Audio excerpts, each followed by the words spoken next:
로마에 있는 어느 묘비에 적힌 구절이라고 합니다. 나는 땅 위에서 76년을 머물고 7년을 살았다. 나는 땅 위에서 76년을 머물고 라는 표현에서 우리는 그가 76세까지 살았을 것으로 유추해 봅니다. 또한 7년을 살았다라는 표현에서 또 좀 당황하게 됩니다. 이것은 아마 76세까지 살았던 그에게 있어서 7년을 뺀 나머지 기간 69년은 스스로 생각하기에 살았다고 여기지 않았던 것 아니었을까? 우리가 그의 인생을, 그의 삶을 정확히는 알 수 없지만 그의 삶이 궁금해지기도 하죠. 어쨌든 그의 69년의 삶과 그의 나머지 7년의 삶이 달랐던 것은 분명해 보입니다. 나는 무엇을 위해 살았는가? 또 나는 무엇을 위해 살 것인가? 하는 질문은 한 생애를 평가하는 척도가 되고 또 참된 목표와 가치를 찾는 자의 질문이 될 것입니다. 다시 말해 자기의 인생을 더욱 가치 있게 하는 존재론적 질문이 되지요. 그런데 특별히 나는 예수님을 위해 살았던가? 또 나는 예수님을 위해 살 것인가? 하는 질문은 가치 있는 질문 중에서도 가장 가치 있는 질문이 될 것입니다. 그 이유는 우리 인생이 무엇보다도 예수님을 만나게 될 때 삶의 목표와 가치가 달라지기 때문이죠. 반예수 운동의 선봉 사울이라는 청년, 다메섹으로 가던 길에서 그토록 혐오했던 예수를 만나게 됩니다. 그때로부터 이제는 혐오했던 예수를 이제 그 예수를 위한 사도 바울로 전환되었습니다. 또 천하의 망나니였고 페류나였던 아우구스티누스, 영어 표현으로 어거스틴. 이 어거스틴은 예수님을 만난 후에 그리스도교 신학의 최고봉으로 전환되었습니다. 뿐만 아니라 우리 주변만 보더라도 주님을 만난 후 달라진 이들이 많습니다. 이는 저와 여러분도 마찬가지인 줄 믿습니다. 우리는 한결같이 성경 말씀을 통해서 참 하나님과 참 사람이셨던 우리 주 예수 그리스도라는 위대한 실존을 만나게 됩니다. 그래서 그 앞에서 인생의 참된 의미와 가치를 깨닫게 되었고 결단의 새 걸음을 시작했던 은혜를 받은 자들입니다. 예수님을 만나게 하신 하나님의 은혜에 늘 감사하며 사시기 바랍니다. 우리 인생의 방향을 더 큰 가치 쪽으로 전환하게 하신 은혜가 너무너무 감사한 것입니다. 오늘 본문에는 예수님께서 베드로, 야고보, 요한 그리고 오늘 본문의 평행 구절을 담고 있는 마태복음의 평행 기사에서 안드레까지를 거론하고 있는데 이 네 제자를 부르시는 기사입니다. 그때 그들은 모든 것을 버려두고 예수님의 부르심에 결단성 있게 따랐다고 했습니다. 부르심이 감사하고 또 부르심에 과감하게 따를 수 있게 하셨던 은혜에 감사해야 했습니다. 부르심도 은혜요, 전환하게 하신 것도 은혜였습니다. 그래서 우리는 찬양할 때 모든 것이 은혜라고 하는 겁니다. 그러면 성도님들, 그들이 그토록 과감한 결단을 내릴 수 있었던 어떤 계기가 있었던 건 아닐까? 분명히 그 계기가 있었겠죠. 사람이 확 바뀌면 뭔가 계기가 있는 거예요. 그 계기는 무엇이었을까? 우리도 이 계기를 소망해 봅니다. 우리도 확 바뀌기를 소망해 봅니다. 우리 하나님께서 그들에게 깨닫게 하신 그것은 도대체 무엇이었을까? 누가복음 5장 5절에서 7절 말씀입니다. 우리 함께 봉독합니다. 시몬이 대답하여 이르되 선생님 우리들이 밤이 새도록 수고하였으되 잡은 것이 없지만은 말씀에 의지하여 내가 그물을 내리리이다 하고 그렇게 하니 고기를 잡은 것이 심이 많아 그물이 찢어지는지라. 이에 다른 배에 있는 동무들에게 손짓하여 와서 도와달라 하니 그들이 와서 2배의 채움에 잠기게 되었더라. 밤이 새도록 헛수고했지만 말씀에 의지하여 했더니만 그물이 찢어지는지라의 결과를 얻게 되었더라. 마찬가지로 우리의 세상살이도 밤이 새도록 수고해서 많이 거두는 것 같아 보여도 세상이 우리에게 줄 수 있는 것은 실망과 허탈 뿐이지요. 그러나 말씀에 의지하는 믿음의 세상을 살아갈 때 우리의 믿음의 수고는 그물이 찢어질 만큼의 결실을 하게 하는 것이라고 밝히고 있습니다. 자기 그물만이 찢어지는 게 아니라 친구의 배까지도 잠길 정도였습니다. 이것이 바로 그들이 깨달았던 영적 현실이고 이것이 우리도 깨닫게 되기를 영적 현실인 줄 믿습니다. 이 계기가 그들을 아주 자연스럽게 결단하게 했던 것입니다. 이 계기가 억지로 하지 않는 자연스러운 결단을 벌이게 되는 겁니다. 참고로 그물이 찢어지는지라를 이 헬라어 원문을 직역하면 이렇습니다. 그래서 그들의 그 그물들이 찢어지고 있었다. 예수님께서 많이 잡게 하셨는데 너무 많이 잡게 해서 그물이 완전히 찢어져 버리면은 잡았던 고기 다 놓치게 될 텐데 그물이 지금 툭툭 터져 나가지만은 고기 한 마리도 놓치지 않는 충만한 결과를 말하고 있습니다. 나중에 뒷부분 보면 친구들의 배까지 와서 2배의 채움에 잠기게 되었더라.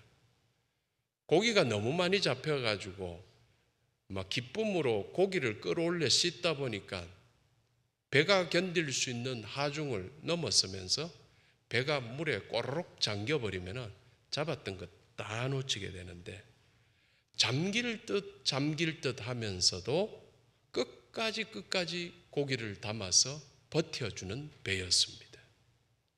이게 하나님이 주시는 축복이죠. 이처럼 말씀에 의지하는 믿음의 세상에서의 성과는 지금도 계속 부어지는 풍성함의 충만인데요. 바로 이 은혜에 감사를 하는 것입니다. 여러분들도 이 은혜를 받으신 줄 믿습니다. 이 은혜에 감사하시기를 바랍니다. 대통령 선거를 치르고 당선되었던 분의 이야기를 들은 적이 있습니다. 대통령 당선이 확정이 되면 그때부터 당선인 주변에는 정재계 등의 각 처에서 수많은 사람들이 정말 모여든대요. 어떻게 그리 알았다는 옛날과 조금이라도 연결된 일이 있으면 다 몰려오는 것 같고 그리고 어떤 연줄을 붙잡더라도 다 오는 것 같다는 거죠. 그리고 측근에서 권력을 행사할 실세가 내정이 되면은 그들 주위에도 갑자기 문안 행렬이 늘어난다고 합니다. 어쨌든 권력의 핵심에 있는 이들에 대한 기대를 계산해서겠죠. 똑같지는 않다고 하더라도 베드로를 위시한 네 제자 또한 예수님께 무언가 큰 기대를 걸고 있었을 수 있습니다. 소문으로만 들었던 예수님을 직접 만났고 예수님의 권위에 압도당했습니다. 더욱이 밤새 한 마리도 잡지 못한 고기를 그물이 찢어질 정도로 2배에 채우고 잠길 정도로 많이 잡게 된 일로 인해서 큰 충격과 경외심에 휩싸였을 것은 더욱 분명합니다. 그래서 어찌되었든 간에 평생 생계의 방편으로 의지해오던 하나밖에 없는 배와 그물을 미련 없이 내던지고 심지어 부모마저도 뒤로 하고 예수님을 따라 나섰던 거겠지요. 나름대로의 판단에 따라 모든 것을 포기해도 더 이익이 될 것을 확신했기 때문이겠죠. 지금까지의 모든 것을 포기하고 예수님을 따라 나서는 길이 지금 그들에게 최상임을 깨달았던 거겠지요. 결국 그들은 예수님의 공생애 동안 훈련과 실패의 과정을 다 거치고 난 후에 마침내 그리스도의 참된 제자가 되어서 새 역사의 주역으로 나서게 될 축복받은 자들이었던 것입니다. 이는 저와 여러분 마찬가지입니다. 우리도 주님을 따르면서 이 한 해를 생각해 보면 주님 따르다가 손해본 것 같은 느낌 가지는 것도 많았을 거예요. 또 열심히 살았는데 원치 않았던 일들이 생긴 일들도 많이 생겼을 거예요. 그렇지만 우리 주님이 주시는 축복은 그것을 넘어서 그 훈련과 그 실패의 과정을 거치고 난 다음 마침내 우리가 그리스도의 참 제자가 되게 하시고 새 시대의 주역이 되게 하시는 축복이었던 것이죠. 여러분, 우리가 이 축복을 감사하는 것입니다. 자주 말씀드리듯이 하나님 나라의 일을 하는 특권은 무엇보다도 중요하기 때문입니다. 생각해 보십시오. 우리 역사 속에서 정말 얼마나 많은 인물들이 반짝 등장했다가 또 흔적도 없이 사라져 갔던가. 그러나 이들과는 달리 우리 예수님께서는 공생의 이후로 우리에게 밝혀지신 공생의 이후로 영원토록 경배받으시며 그 나라, 우리 주님의 나라는 영원토록 무궁하지요. 악한 사탄의 세력이 그 나라를 부수고자 했으나 예수님께서 이루시는 하나님의 나라, 예수님의 몸된 교회는 오히려 더 강해지고 확장되어 왔던 은혜인 줄 믿습니다. 올 한 해 교회로서는 참 어렵다고 하는 이 2023년이라는 이 한 해에 우리 교회를 돌보주신 우리 주님의 은혜는 너무 큽니다. 이 은혜에 감사하시기를 바랍니다. 오래전부터 우리는 합심기도 시간에 그리스도교 탄압국가의 성도들을 위해서 기도하고 있습니다. 예배드리다가 잡히면 죽는 사람들, 성도들을 위해서 중보기도 했습니다. 그들의 안전과 그 땅의 신앙의 자유를 위해서 기도해 왔습니다. 북한을 위시한 그리스도교 탄압국가에서 살아가는 성도들의 믿음이 깊이가 대단한 것 같습니다. 목숨 걸고 예수 믿는다는 것은 얼마나 대단할까? 우리는 조금만 내일이 바빠도 예수 믿는 거 포기하고 예배하는 거 포기하는데 목숨 걸고 예배드리고 그 자리에서 붙잡히면 바로 죽고 하는 일이지만은 예배를 놓치지 않는 사람들. 이들과 신앙의 교류가 가능하다면은 우리가 그들에게 도움을 줄 수 있는 게 아니고 우리가 큰 도움을 받게 될 것입니다. 아마 잘난 척한 한국 교회 성도들이 그들 앞에서 숙연해질 겁니다.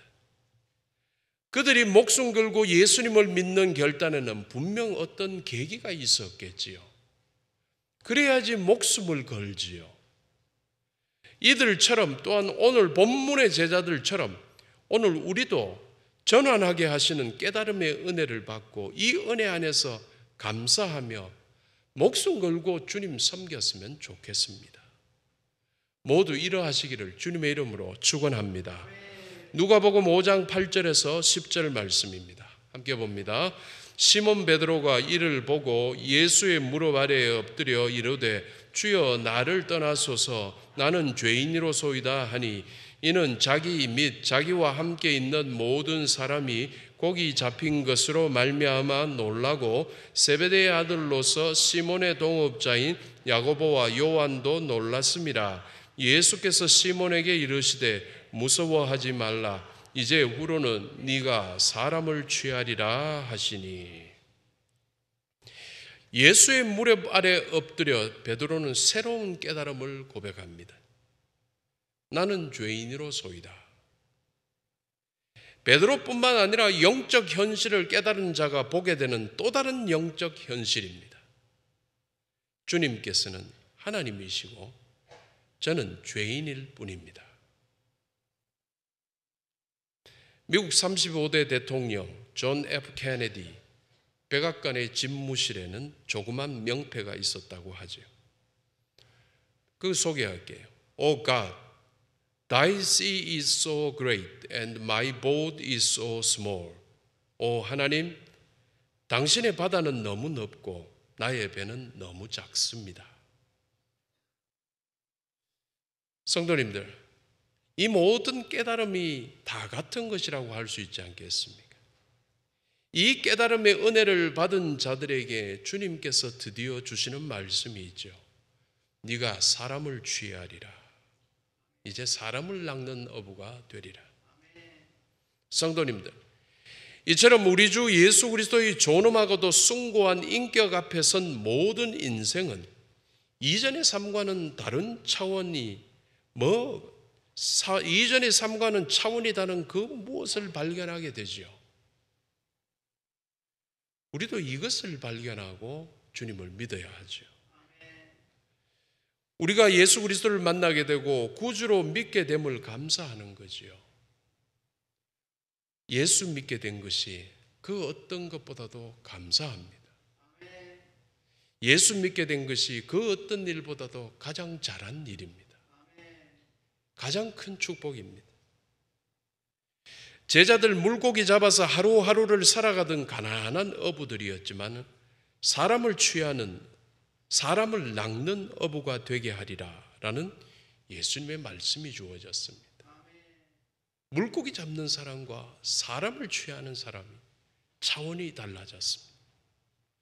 이 말씀의 의미를 제자들이 정확하게 이해하지 못했을 수도 있지만, 그러나 그 위험 있는 말씀을 들었을 때 그들은 자기 인생의 중요한 전환점을 맞이하게 되었던 것이었습니다. 예수님께서 하셨던 말씀입니다. 마태복음 4장 4절의 말씀인데요, 우리 함께 읽겠습니다. 예수께서 대답하여 이르시되 사람이 떡으로만 살 것이 아니요 하나님의 입으로부터 나오는 모든 말씀으로 살 것이라. 솔직히 이제까지 제자들은 떡의 삶의 가치를 두고 살았지요. 그러나 이제 이 일후로 앞으로는 말씀의 궁극적인 가치를 두고 사는 삶으로 부름을 받고 있었습니다. 전환하게 하신 은혜에 감사해야 하는 겁니다. 우리도 마찬가지입니다. 주여, 떡 때문에 살아가는 자가 아니라 말씀 따라 살아가게 해주시니 감사합니다. 이게 우리의 감사의 제목이지요. 기도이지요. 우리 모두 이 은혜에 감사하시게 되기를 주님의 이름으로 축원합니다. 이쁜 아이들이 태어나면은 시간이 지나면서 배기를 하고 첫 돌을 잔치도 하고 하죠. 그런데 우리들 돌잔치 할 때 돌잡이 하는 놀이를 하죠. 근데 돌잡이라는 게 쭉 앞에 물건들 놓고 애가 잡으라 그러는데 애가 뭐 알겠습니까? 아무 생각 없이 무조건 잡으면 그걸 가지고 좋아가지고 박수 치기도 하고 꿀꿀해 있기도 하고 그런 겁니다. 사실 이 일은 부모의 가치관을 아이들에게 소망하는 놀이라고 합니다. 그래서 부모들이 애가 잡았으면 좋겠다 싶은 것만 놓는다고 합니다. 직업을 상징하는 물건을 놓고 아이가 집게 하는데 부모가 원하는 물건들이 놓입니다. 부모의 가치관입니다. 이러한 것보다도 영적 가치관을 후손들에게 물려주게 되기를 바랍니다. 이렇듯 우리는 분명 분주하게 뛰어다니면서 무언가를 추구하지만은 과연 그것이 궁극적으로 어떤 의미가 있는지, 어떤 가치가 있는지를 모를 때가 너무 많습니다. 내가 하는 일이 무슨 일을 저지르고 있는지를 모르고 해나갈 때도 얼마나 많은데. 그렇다면 주님의 제자가 되기를 소망하는 우리가 삶의 목표로 삼아야 될 궁극적인 가치는 무엇일까? 궁극적인 가치. 이것 붙들고 이렇게 입각해서 살아가는 것. 성경은 분명히 말씀하죠. 마태복음 6장 33절. 우리 마지막으로 함께 봅니다. 그런즉 너희는 먼저 그의 나라와 그의 의를 구하라. 그리하면 이 모든 것을 너희에게 더하시리라. 바로 하나님의 나라와 하나님의 의를 구하는 것이라는 것을 기억하시기 바랍니다. 여러분. 결론을 맺게요. 제자들이 예수님 안에서 새로운 삶의 의미를 발견하고 나를 따라오라는 예수님의 명령을 즉각 순종했듯이 우리도 그러하기를 바랍니다. 이제 교회력의 절기에서 오늘과 다음 주와 그 다음 주가 1년의 마지막입니다. 교회력은 원래 대림절 바로 전주가 교회력의 1년의 마지막이 됩니다. 이제 우리는 1년의 마지막을 지금 예배하고 있는 겁니다. 특별히 다음 주는 추수감사주일입니다. 지난 1년간 하나님께서 우리에게 내려주셨던 은혜, 돌보아 주신 그 은혜에 감사하는 예배입니다. 우리는 감사하지 않을 수도 있지만은 감사하는 자가 되라고 성경은 이야기합니다. 왜요? 하나님께서 은혜를 늘 주셨기 때문입니다. 그 은혜를 기억하고 감사하는 자가 천국은 침노하는 자이고 감사의 제목을 더 만들어내게 될 겁니다. 우리 하나님께 감사하는 절기가 됩시다. 이 한 해, 이 어려웠던 한 해 우리들 그래도 이렇게까지 이끌어주신 하나님 감사합니다. 교회들 그렇게 어렵다고 하고 경제가 어려우면 성도들 삶도 어렵고 교회도 따라서 어려워지는. 그런데 저희 교회에는 어쨌든지 간에 하나님께서 수련원을 보수하게 하시고 부활의 동산 보수하게 하시고 교회의 사택 라인을 다 본관 사택 라인을 다 보수해서 성도들 쓸 수 있게 만들어주신 하나님의 은혜가 너무 큽니다. 상황을 보면 아무것도 할 수 없었지만 어떻게 했는지 모르게 하나님의 은혜로 다 해냈습니다. 하나님의 돌보심이 인도하심이 컸습니다. 그래서 제자들이 나를 따라오라는 예수님의 명령에 즉각 순종했듯이 이러한 하나님의 은혜를 기억하고 우리 세상 이야기에 세상 끝에 밀어두지 말고 전적으로 주님 따르는 은혜가 충만한 여러분들이 되었으면 좋겠습니다. 하나님께 감사하시며 더 큰 축복으로 나아가시게 되기를 주님의 이름으로 축원합니다. 기도하겠습니다.